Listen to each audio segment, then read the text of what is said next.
Kalau setakat nak kurangkan sakit sendi 2 minggu je, korang dah mula rasa perbezaan. Pernah tak korang perasan walaupun dah minum ubat, dah urut tapi sendi tetap bengkak, kaki masih berat, lutut sakit bila berjalan?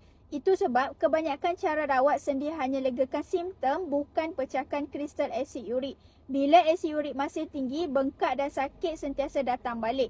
Rupanya, kristal asid urik yang terkumpul dalam sendi boleh dilarutkan dan dipecahkan secara semula jadi. Bukan sekadar kurangkan bengkak, tapi bilangan kristal asid urik dalam sendi berkurang, jadi sendi lebih fleksibel. Bengkak surut dan sakit hilang dengan lebih kekal. Bila sendi ada kristal asid urik, ia akan buatkan kaki bengkak, lutut kaku dan pergerakan terbatas.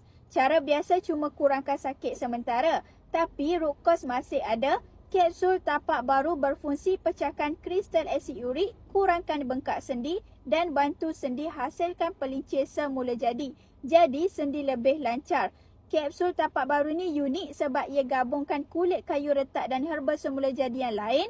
Target untuk sendi. Banyak testimoni pengguna dah rasa perubahan dalam 2 minggu. Kaki bengkak surut, sendi ringan, lutut tak lagi sakit bila rukuk atau naik tangga. Sendi jadi lebih fleksibel dan selesa.